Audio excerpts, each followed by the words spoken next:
자, 다니엘서와 적그리스도는 오늘 7번째 시간이죠. 다니엘서 11장 보겠습니다. 다니엘서 11장 31절부터 33절까지 말씀을 보도록 하겠습니다. 다니엘서 11장 31절 군대는 그의 편에 서서 성소 곧 경고한 곳을 더럽히며 매일 드리는 제사를 폐하며 멸망하게 하는 가증한 것을 세울 것이며 그가 또 언약을 배반하고 악행하는 자를 속임수로 타락시킬 것이나 오직 자기 하나님을 아는 백성은 강하여 용명을 떨치리라. 백성 중에 지혜로운 자들이 많은 사람을 가르칠 것이나 그들이 칼날과 불꽃과 사로잡힘과 약탈을 당하여 여러 날 동안 몰락하리라. 자, 안티오코스 4세 에피파네스가 이집트 원정을 가서 죽었다는 소식에 이제 야손 대제사장 야손이 예루살렘에서 이제 반란을 일으켰다고 말씀을 드렸죠. 그래서 주전 167년 초에 이 안티오코스 4세 에피파네스는 이 야손 일파를 진압하기 위해서 용병대장을 파견을 하게 되죠. 바로 아폴로니우스라고 하는 인물이 예루살렘에 급파가 됩니다. 그래서 유대인들을 무차별 학살하고 자 이때부터 이제 중요한 것은 바로 그 예루살렘의 헬라식 도시 국가가 세워지게 되죠. 그것을 아크라라고 하는데요. 아크라 성체가 이제 건립이 되어지게 됩니다. 그러니까 유대인의 시각으로 보면은 이 아크라라고 하는 이 이교도 성체는 뭘 상징하게 되는 거예요? 바로 거룩한 도시 예루살렘을 이교도들이 지배하고 있다는 것을 눈으로 이제 보여주는 그런 시설무라고 이제 할 수가 있습니다. 그러니까 하나의 가정한 한 상징이 되어지게 되는 거죠. 그리고 이 안티오코스 4세는 그때부터 예루살렘에 강력한 그 헬라화 정책을 실시하게 됩니다. 그리고 자신을 이제 그 제우스와 동일시하는 신격화 작업을 하게 되죠. 바로 안티오코스 4세 에피파네스라고 하는 이름에서 바로 에피파네스가 뭘 의미하는 거예요? 바로 신의 현현, 바로 신격화된 것을 얘기를 하고 있는 거죠. 이러한 우상화 작업의 선두에 나선 인물이 바로 배교자인 대제사장 메넬라우스입니다. 메넬라우스가 이제 주도하게 되는 거죠. 이것은 요한계시록 13장에 이 종말론적인 짐승인 적그리스도를 우상화하는 거짓 선지자, 땅에서 올라오는 짐승인 거짓 선지자에 대한 하나의 예표라고 우리가 이제 볼 수가 있겠습니다. 다니엘서 2장에도 다니엘서 2장을 보시면 다니엘서 2장 40절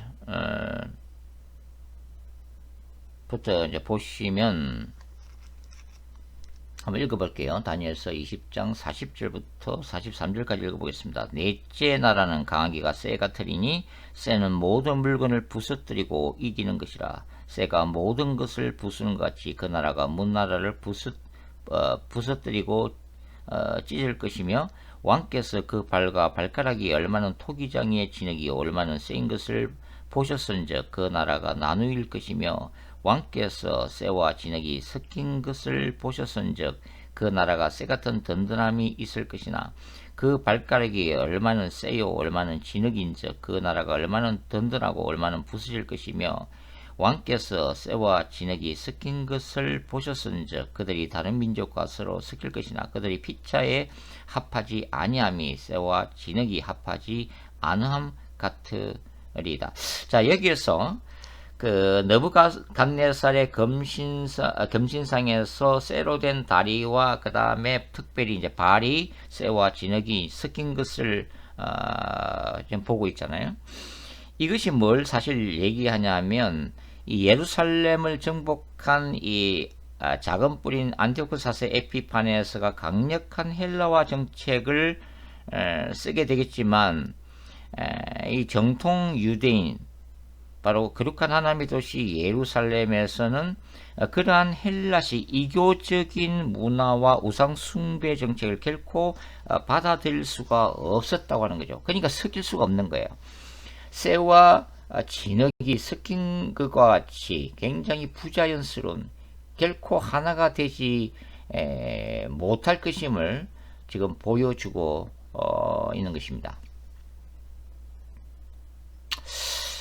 자, 팔레스틴 지역은 이 전문가들에 따르면 대체로 이 셀루코스 왕조가 지배한 기간보다는 이 남쪽 이집트의 프톨레마이오스 왕조의 지배하에 오랜 시간 있었다고 이제 얘기를 하고 있죠. 그 영향으로 주전 4세기부터 유대인들은 이집트로 이주해서 살기 시작했습니다.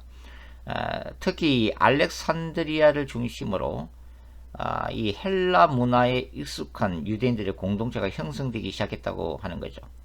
특히 주전 3세기에 이제 구약 성경을 헬라로 번역하는 작업이 이제 시작되게 됩니다. 그래서 완성된 책이 바로 70인역이죠. 그러니까 주전 3세기에 이 팔레스틴 전역에도 이 헬레니즘이 전파되기 시작했다고 하는 거죠. 결국은 이 안티오쿠스 4세에서 예루살렘에서 그렇게 곳곳에 헬라 문화가 침투한 것이 이제 집중적으로 이 예루살렘에 강요된 것이라고 볼 수가 있습니다. 이 안티오쿠스 4세는 특별히 이 우상 숭배 이데올로기를 통해서 이 그리스 헬라의 신들을 섬기는 이 우상 숭배 이데올로기를 통해서 정치적인 통일을 계획했다고 이제 볼 수가 있는 거죠. 바로 자신을 제우스의 화신으로 숭배토록 강요함으로써 예루살렘도 자신의 통치하에 둘 수 있다고 이제 생각했던 거죠. 문제는 이 유대인들의 강력한 야훼 신앙, 오직 야훼만이 창조주이며 구원자이며 심판자라고 하는 이 유대인들의 신앙을 이해를 못했다고 하는 거죠. 결국은 이 예루살렘의 우상화 정책은 유대인들의 엄청난 반발을 불러일으키게 됩니다. 자, 작은불로 불리우는 이 안티오쿠스 에피파네스가 이제는 유대인들을 본격적으로 박해하기 시작하죠. 그래서 모든 제사, 유대인들이 제사 지내는 것을 금지하게 됩니다. 안식일 준수를 금지시키고 각종 절기를 지키는 것을 금지시키게 되죠. 어린아이의 할례도 금지하게 되는데 만일 어길 시에는 어떻게 돼요? 사형에 처했습니다. 그리고 각처에 이교 재단을 건립하고 돼지고기를 강요하게 되는 거죠. 드디어 주전 167년 12월경에 예루살렘 성전에 제우스 신상이 도입되게 되고 돼지의 피를 바치게 됩니다. 마카베오 2서에 기록되어 있죠. 그래서 이 다니엘 9장 27절 말씀이 이제 성취가 되어지게 되는데요. 27절 읽어보겠습니다. 다니엘서 9장 27절 그가 장차 많은 사람들과 더불어 한 이레 동안의 언약을 굳게 맺고 그가 그 이레의 절반의 제사와 예물을 금지할 것이며 또 포악하여 가정한 것이 날개를 의지하여 쓸 것이요. 우상화 정책을 얘기하는 거죠. 제우스 신상 세우는 것을 얘기하고 자신을 신격화하는 것을 얘기하는 거죠. 또 이미 정한 종말까지 진노가 황폐하는 자에게 쏟아지리라 하니라. 나중에 이제 마카비 항쟁에서 이제 예루살렘이 이제 회복되고 이 에피파네스 4세에게는 이제 하나님의 그 심판으로서의 이제 죽음이 나중에 찾아오는 것을 얘기하는 거죠. 자, 이 언약을 맺는다. 사실 역사적으로는 이 에피파네스 4세가 유대인들과 어떤 언약을 맺었다고 하는 기록은 없습니다. 그래서 이 언약을 맺었다는 것이 아마 이 초기에 이 안티오쿠스 4세 에피파네스가 예루살렘을 이 다스림에 있어서 어떤 거짓 평화 약속을 의미하는 것이 아닌가 그렇게 생각이 됩니다. 여하튼 이 안티오쿠스 4세가 강력한 헬라화 정책을 시행하면서 거부한 유대인들을 철저하게 이제 응징을 했다고 하는 건데요. 할례를 행한 유대인들이 사형에 처해지고 안식일을 준수하거나 이 헬라식의 이 부정한 음식을 거부한 유대인들도 칼에 맞아 죽는 일들이 생기게 됩니다.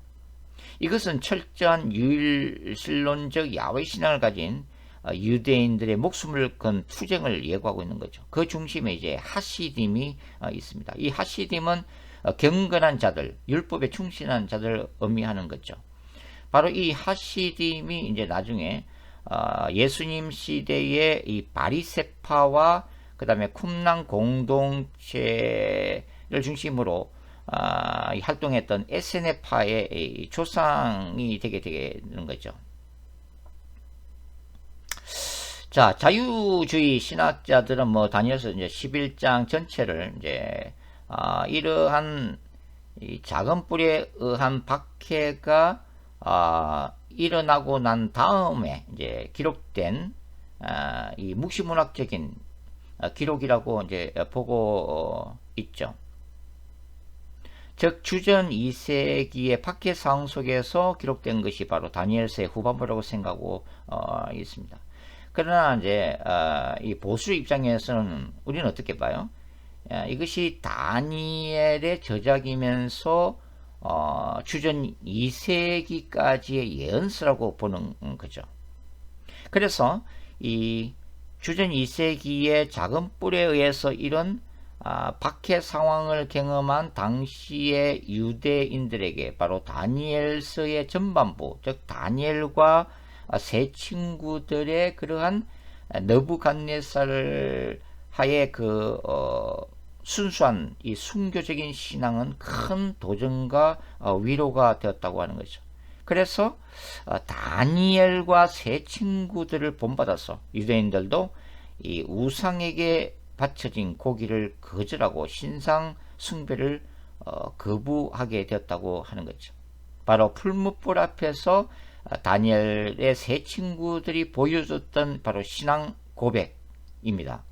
다니엘서 3장에 나오는 내용이죠. 한번 찾아서 읽어볼까요? 다니엘서 3장을 한번 찾겠습니다. 다니엘서 3장 16절과 18절, 16절부터 18절까지를 읽어보겠습니다. 사드락과 메삭과 아베노고가 왕에게 대답하여 이르되 느부갓네살이여 우리가 이 일에 대하여 왕에게 대답할 필요가 없나이다. 왕이여 우리가 섬기는 하나님이 계시다면 우리를 맹렬히 타는 풀무불 가운데서 능히 건져내시겠고 왕의 손에서도 건져내시리다. 그렇게 하지 아니하실지라도 왕이여 우리가 왕의 신들을 섬기지도 아니하고 왕이 세우신 큰 금신상에게 절하지도 아니할 줄을 아옵소서.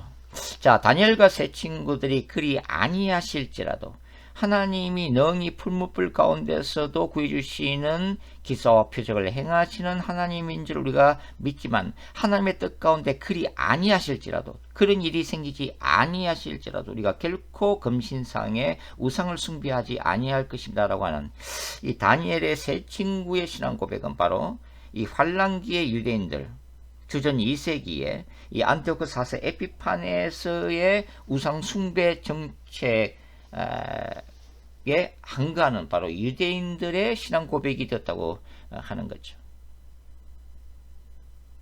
자, 이 작은 뿔은 10개의 뿔 가운데 솟아오른 뿔입니다.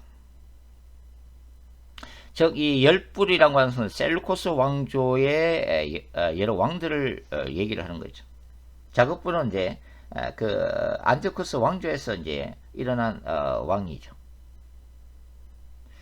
결국은 예루살렘을 박해했던 이 작은 뿔은 야훼의 거룩한 전쟁으로 심판을 받게 될 거라고 하는 것이 다니엘서 후반부의 바로 기록입니다. 바로 이 작은 뿔의 멸망에 대한 예언이 바로 70일의 예언이라고 말씀을 드렸죠. 이게 다니엘 금식했던 다니엘에게 천사 가브리엘이 전해준 바로 하나님의 응답이 70일인데요. 이 70일인 것은 사실 그 옛날 이 이스라엘 조상들이 바벨론에서 70년 포로 생활했던 바로 그 70이라는 상징적인 숫자를 사용한 예언이 바로 70일이라고 할 수 있습니다. 일이라는 것은 뭐 7일 얘기하는 건데 뭐 나중에 이제 조금 말씀을 또 다음 시간에 드리겠습니다만은 그래서 1이라고 하는 것보다는 이 70이라고 하는 상징적인 숫자가 이제 중요하다고 이제 하는 거죠. 자, 이러한 작은 뿌리의 박해에 대해서 일어난 것이 바로 마카비 행제를 중심으로 하는 마카비 항쟁입니다. 이 마카비 항쟁은 사실 우상 숭배를 대항하는 야훼의 거룩한 전쟁의 역사라고 할 수가 있는 거죠. 바로 주전 166년부터 유다 마카비 항쟁이 시작되게 됩니다. 그 시작은 모데인 마을의 제사장 집안에 속한 마따디아와 그 아들 그 5명의 아들로부터 시작되죠. 5명의 아들은 요한, 시몬, 유다, 엘르아살, 요나단입니다. 그 중에서 이 유다를 중심으로 나중에 이 마카비 항쟁이 이제 계속되게 되죠. 그러니까 이제 이 처음은 이 모데인 마을을 찾아왔던 그래서 이교 제사를 요구하는 왕의 관리와 배교자들을 마따디아 제사장 마따디아가 제단 옆에서 죽이고 산속으로 이제 도주하면서 그 아들들과 추종자들이 뒤따르게 되고 그래서 이들을 중심으로 해서 이제 마카비 군대가 형성되게 되고 그 다음에 작은 뿔을 이제 대항하는 전쟁이 일어나게 됩니다. 이들은 주로 이제 매복 작전을 많이 쓰다고 그러죠. 그리고 치고 빠지는 전술. 그래서 이 마카비는 이 망치라는 별명이 있는 바로 유다가 이제 통솔한 바로 그 전쟁이었죠. 그래서 이 마카비 군대는 이 안티오쿠 4세를 대항하는 이 거룩한 전쟁이 끝날 때까지는 이 안식일법 준수를 보류하게 됩니다. 왜냐하면 안식일날 전쟁하지 않고 안식일날 싸우지 않으면 아무런 승리를 보장할 수 없었기 때문에 잠시적으로 보류하는 그런 현실적인 그런 대책을 이제 마련하게 되는 거죠. 자, 마카비 군대가 이제 활동하기 시작하면서 안티오쿠스 4세가 위협을 받게 되죠. 그러나 사실은 안티오쿠스 이 팔레스틴에 주둔한 이 안티오쿠스 군대가 진압하려고 하지만 몇 번 실패하게 되죠. 그러나 다른 쪽에 이제 신경을 쓰느라고 사실 예루살렘에서 일어난 마카비 이 항쟁을 다스릴 그런 정신적인 그런 여유가 없었기 때문에 결국은 이 마카비 항쟁으로 3년 후에 예루살렘을 탈환하게 됩니다. 그리고 성전 정화 작업을 거쳐서 이 하나님 앞에 이 성전을 다시 봉헌하게 되죠. 이때가 주전 164년 12월경이었고 유대인들은 이날을 하누카 수전절로 지키게 됩니다. 그리고 마지막 이스라엘 왕조인 하스몬 왕조가 세워지게 되죠. 이 하스몬 왕조는 시몬이 통치자, 그러니까 왕적인 그런 노릇을 하게 되고 이 통치자 겸 대제사장으로서 역할을 감당하게 되는데요. 이 하스몬 왕조는 주전 142년부터 주전 63년까지 존재합니다.